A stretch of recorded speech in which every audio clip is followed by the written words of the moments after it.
नमस्कार, मी स्नेहल. तर रोज साधी चपाती खाऊन कंटाळा आला असेल तर ही रेसिपी तुमच्यासाठीच आहे. चला तर चिल्ली गार्लिक पराठा तयार करूया. चिल्ली गार्लिक पराठा बनवण्यासाठी इथे बटर मेल्ट करून घेतलेला आहे, वितळलेला बटर घेतलेला आहे. आता यातच ठेचलेलं लसूण घालूयात. खूप छान चव येते, नक्की ट्राय करून बघा. यात घालायचं 1 छोटा टीस्पून एवढं रेड चिली फ्लेक्स घेतलेले आहेत. तिखट तुम्ही तुमच्या पद्धतीनुसार कमी जास्त इथे करू शकता. बारीक चिरलेली कोथिंबीर घेतलेली आहे. ओवा घेतलेला आहे इथे थोडासा, तो क्रश करायचा इथे हातावरच आणि मग यात घालायचं. थोडंसं मीठ घालूयात चवीनुसार. मिक्स करून घ्यायचं सगळं. इथे सगळं मिक्स करून झालेलं आहे. जर तुम्ही स्नेहल्स किचनला नवीन असाल तर सबस्क्राइब करायला विसरू नका. इथे चपातीच्या पिठाचा एक गोळा घेतलेला आहे.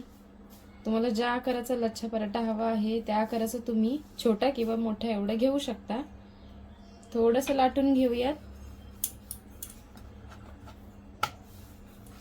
इथे चपाती लाटून झालेली आहे. जर चपाती इथे चिकटत असेल तर तुम्ही थोडंसं गव्हाचं पीठ घेऊन यावर चपाती लाटू शकता. आता यावर आपण चीज गार्लिकची जी स्टफिंग तयार केलेली आहे ते लावून घेऊयात सगळ्या जागेला. सगळ्या बाजूने लावून घेतलेलं आहे. आता फोल्ड करून घेऊयात. एक ह्या साइडने फोल्ड करायचं, दोन्ही बाजूने असं फोल्ड करून घ्यायचं.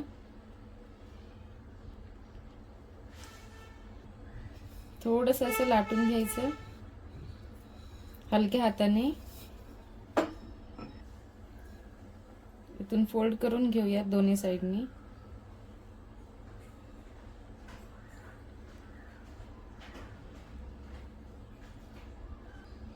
आता इथून एक बाजू फोल्ड करायची या पद्धतीने. इथून थोडं कट मारून घ्यायचं आहे सुरीच्या साहाय्यानेच.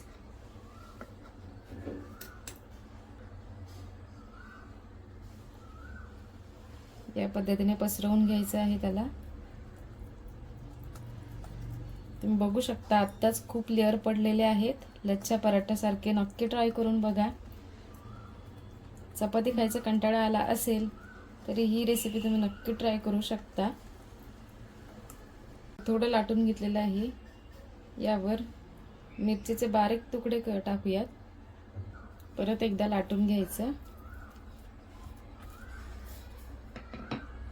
लच्छा पराठा बनवण्यासाठी इथे पॅन घेतलेला आहे, त्यावर हा पराठा घालूयात.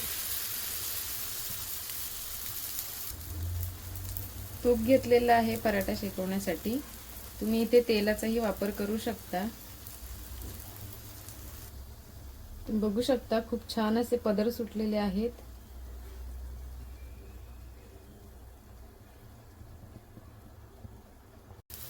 जर हा पराठा तुम्ही लहान मुलांसाठी बनवत असाल तर यावर हिरवी मिरची नाही घातली तरी चालेल, तरी खूप छान चव लागते. नक्की ट्राय करून बघा.